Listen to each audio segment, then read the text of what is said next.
So today we're going to look at perpetuities. So I'll be able to recognize problems involving perpetuities and special cases of perpetuities, and determine payment, principal amount, and interest rate. So I did talk about perpetuities very briefly the other day, where they're a type of annuity where the amount of money you withdraw is equal to just the interest.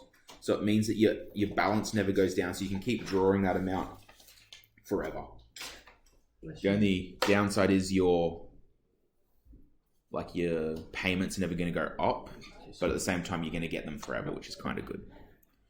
So what we're going to do is have a practice with this problem. So a university has invested 250 grand into a community, into an annuity, earning 6.2% per annum compounding yearly.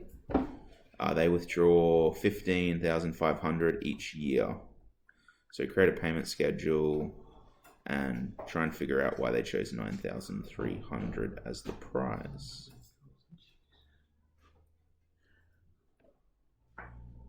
Okay, let's have a look. So we're going to do this one in Excel. So before we pop over to Excel, let's just have a look at the question. They invested 250,000. So at year 0, that's going to be 250,000. The interest is 6.2 compounding yearly.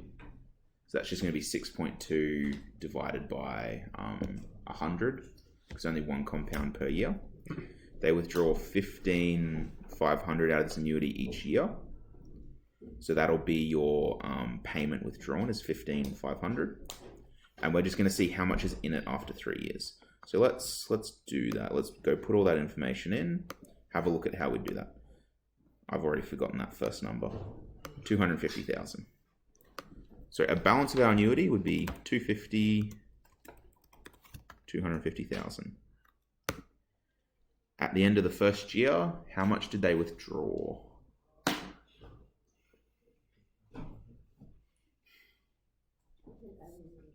The 15,500. Yeah, it was 15,500. And that's the same every year. The interest, 6.2. yeah, it was 6.2%. So it's just going to be equal to the balance times 0.062. Whoa, what is that doing there?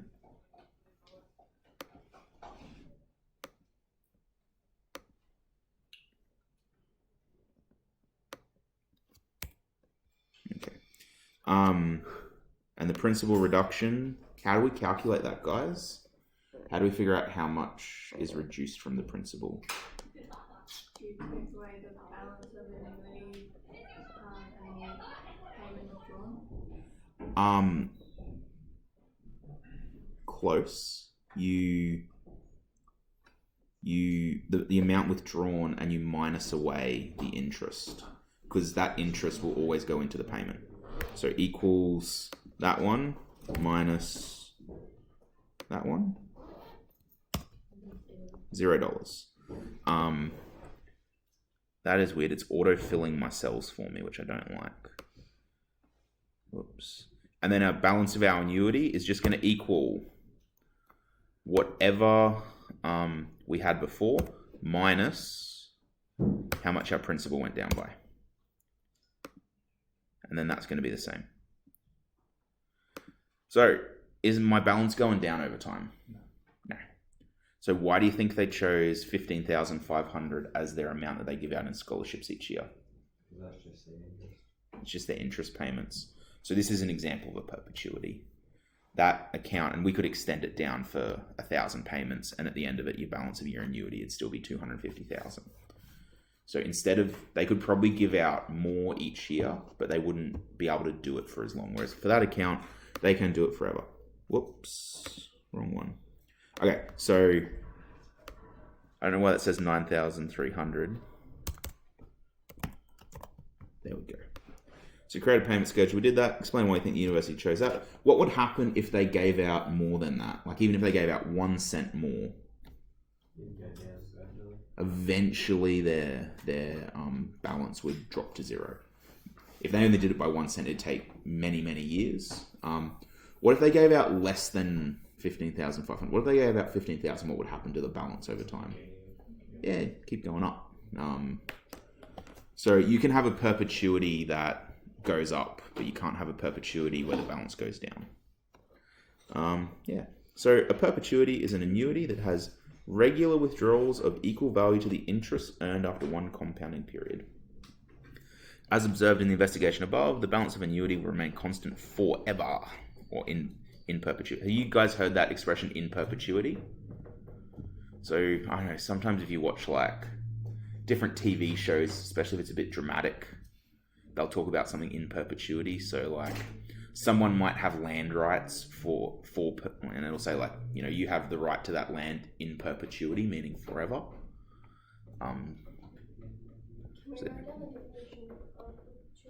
Yeah, I'm going to put up a smaller one on the board in a moment because that's just a bit wordy.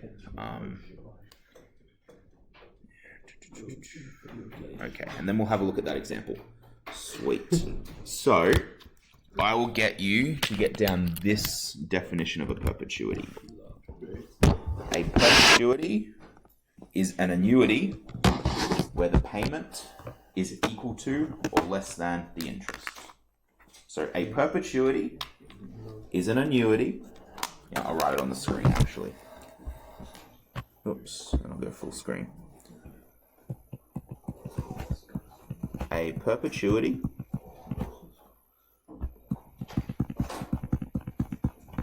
so yeah, if you ever get stuck, perpetuity sounds a bit like perpetual, and perpetual motion is something that goes on forever. A perpetuity is an annuity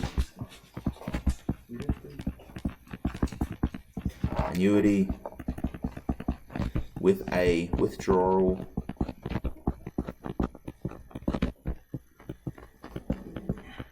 equal to technically it can be less than, but we're not going to look at those examples, so we're just going to ignore that.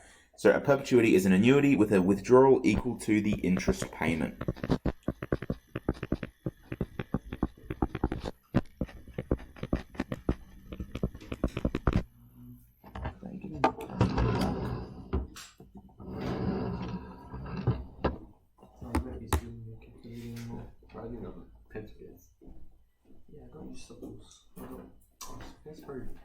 That's a good one as well.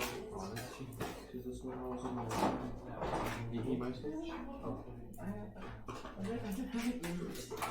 Right now, you're left on the desk. Life isn't fast.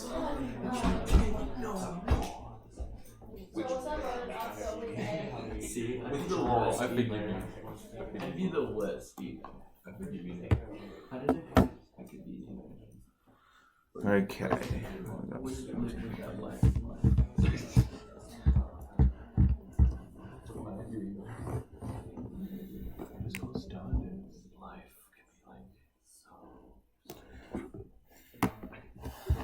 Okay.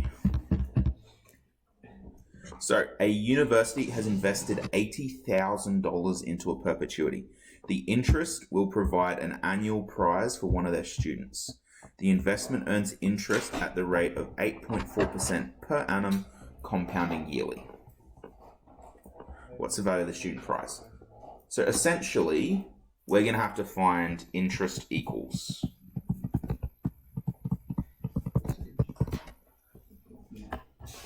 Now, what calculation do we do to find an interest payment, guys?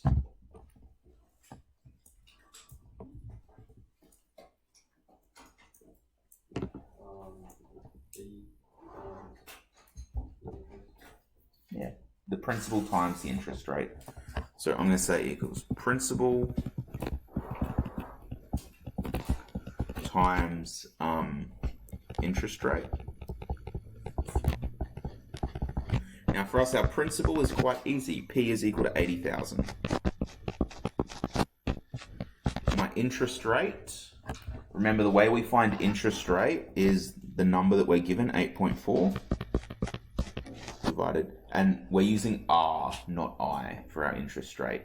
Remember the difference is that for I, you add 1 to it.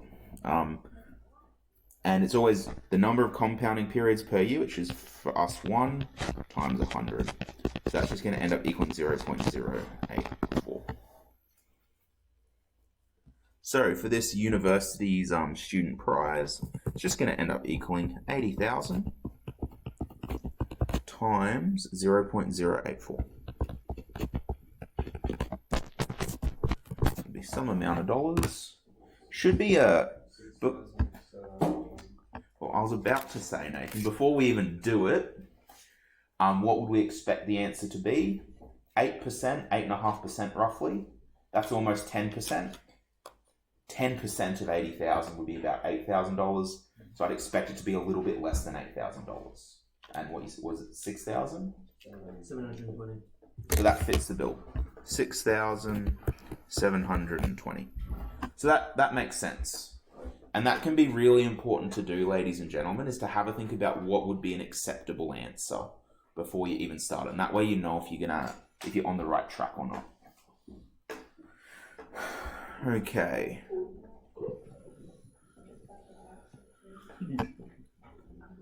So, perpetuities, we've got a couple of examples here.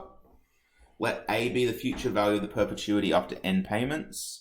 Let n be the total number of compounds. P is the principal. I is the decimal interest rate per compounding period. D is the payment withdrawn after each compounding period.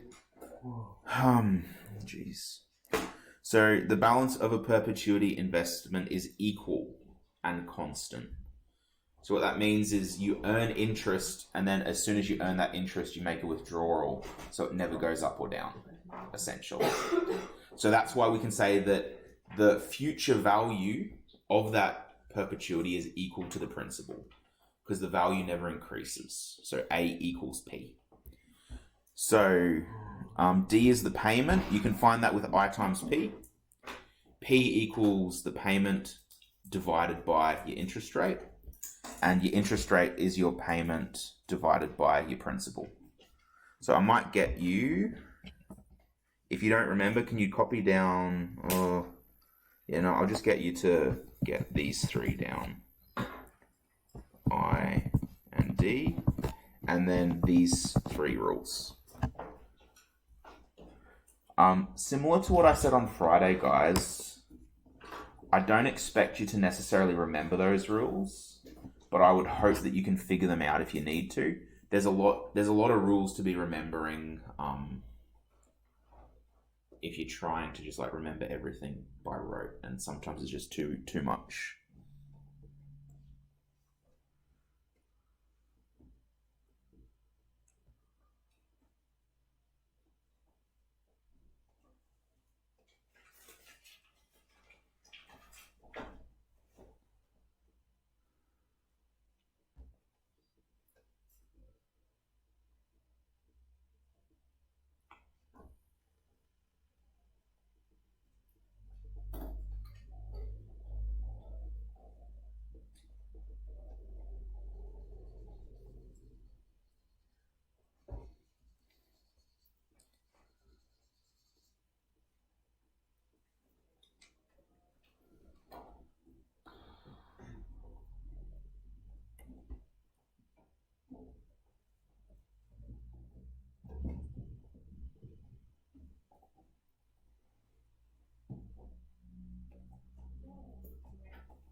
I'll give you another minute or so on that. I think most of us are almost done those formulas.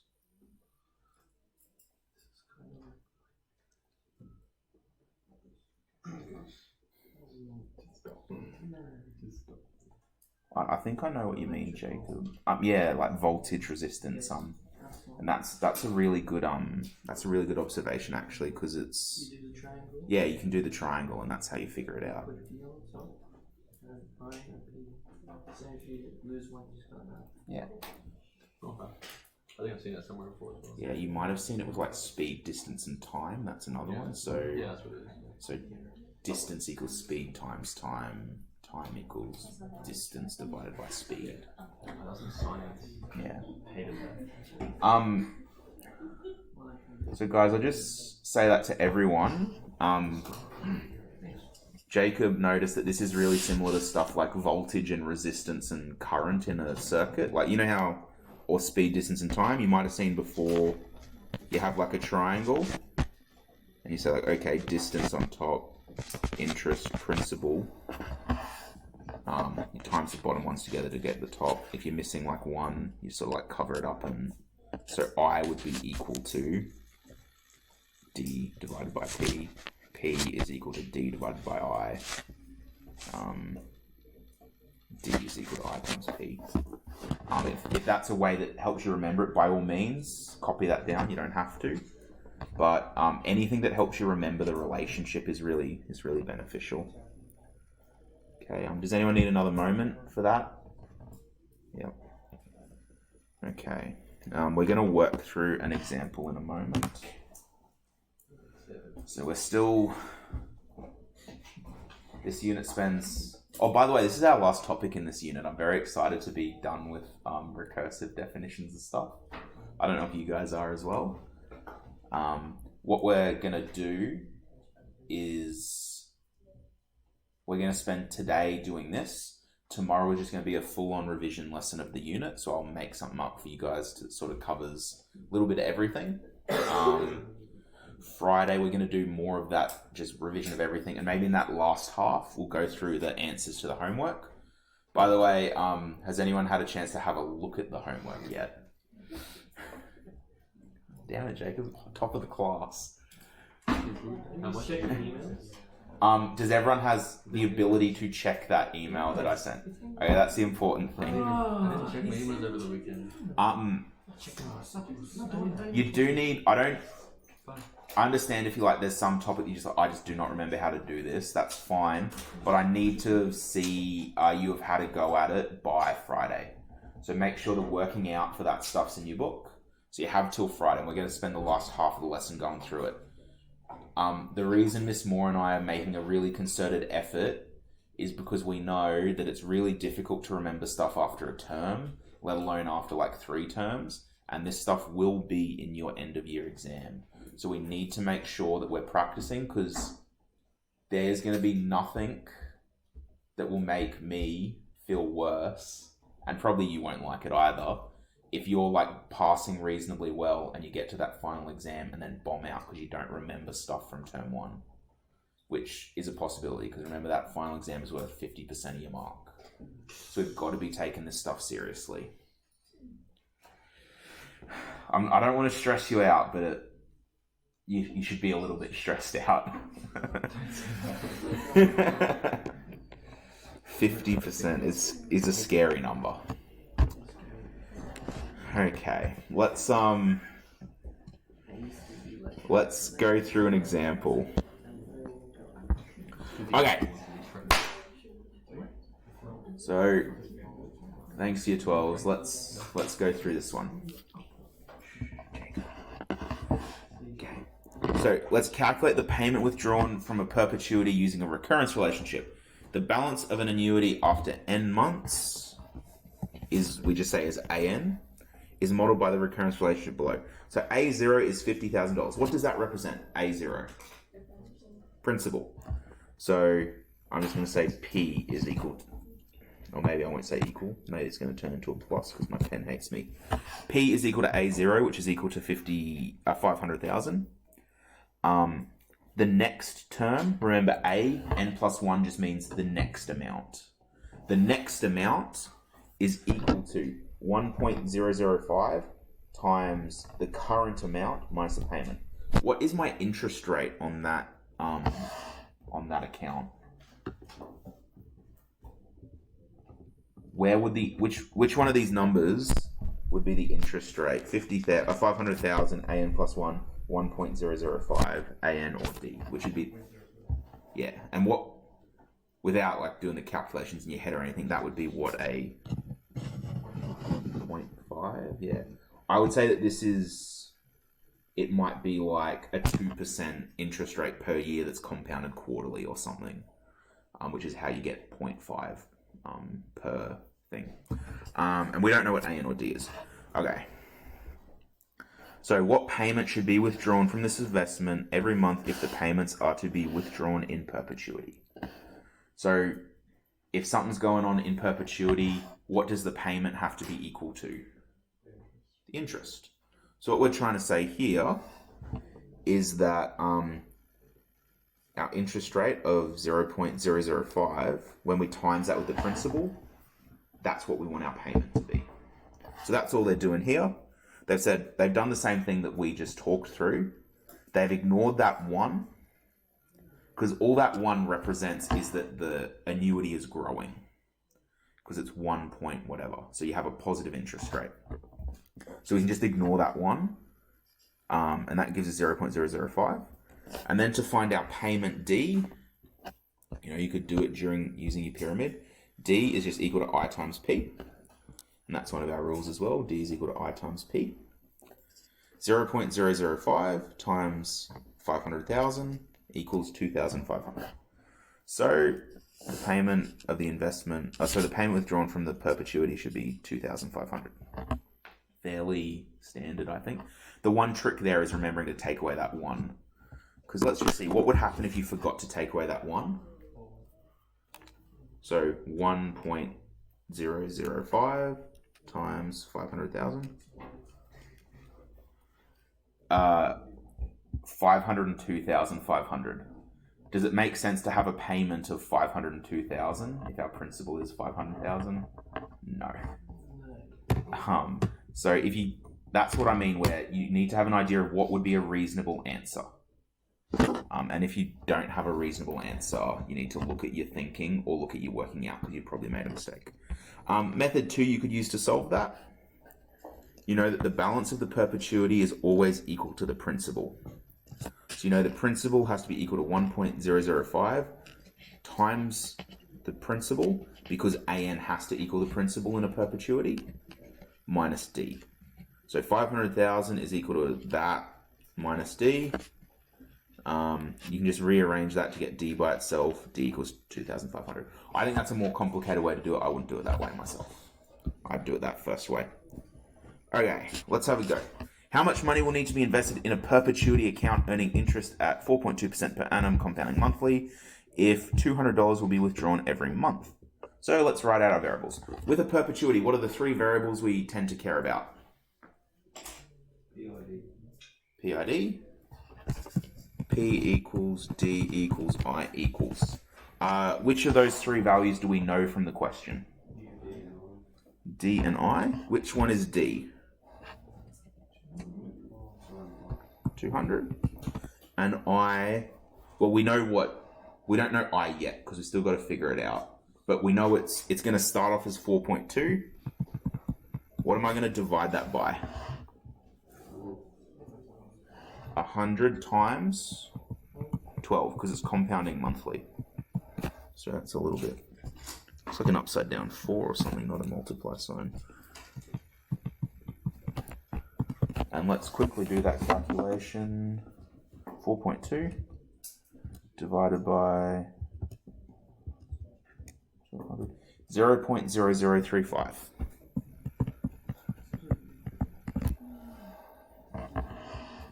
Now, I actually really like the idea of using a little triangle, so I'm going to do that. D, P, I. So we don't know what P is, but it's going to be equal to D divided by I.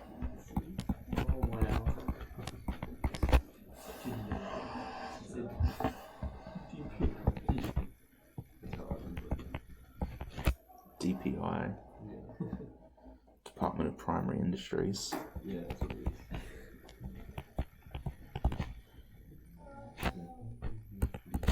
So the way we'd find P, we just use our rule. P is equal to D divided by I. Is equal to 200 divided by 0.0035, which is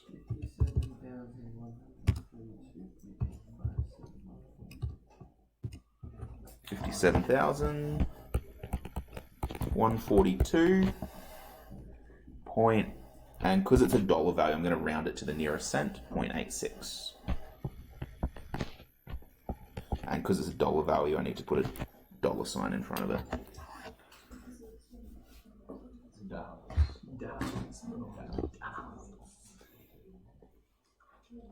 Okay. Are we finding this fairly all right so far, guys? Yeah.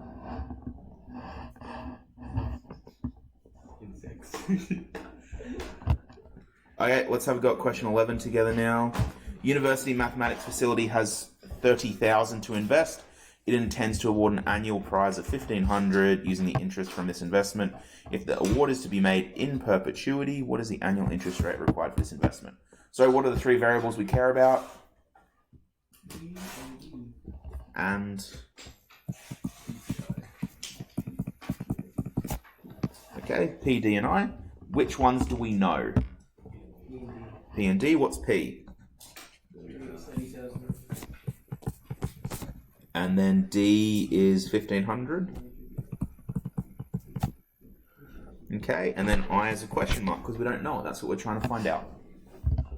So I'm going to draw my little triangle because I love it.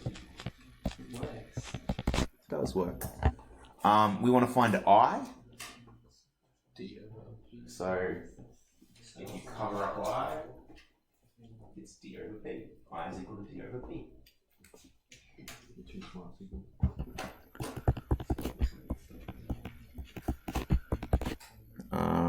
D over P, 1,500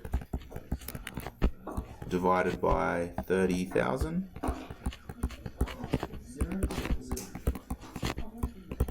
0.05. Yep. 0.05. And now, just because the way the question was phrased, what is the annual interest rate required for this investment? I'm just going to convert that back to a percentage, just because it's asked for what annual percentage rate. So 5% is required for this. So 5% interest per year. 5% interest is required per year for this perpetuity.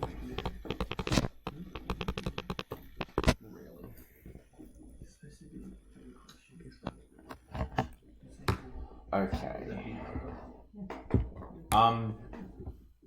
I might just get your, so with this perpetuity DPI stuff, just put up 1 to 4 how you're feeling about this. I think most of us are feeling sort of 2, 3, or 4. It looks like it. Okay. 3.5 maybe. Okay. What I'm going to get you guys to do, can you have a go at independent practice, page 381, question 2 to 5? There's not too much there. Definitely not enough for the rest of the lesson. So what I'll get you to do, if you finish that, can you finish off the questions that you didn't do other lessons? So I've got from the last week and a bit, these are the questions that we've gone through. From memory, I don't think anyone got up to 3 and 6 last lesson or the lesson before. So can you make sure you have a go at them specifically because they're a little bit trickier. Okay, I will pause the recording so that might disappear for a second.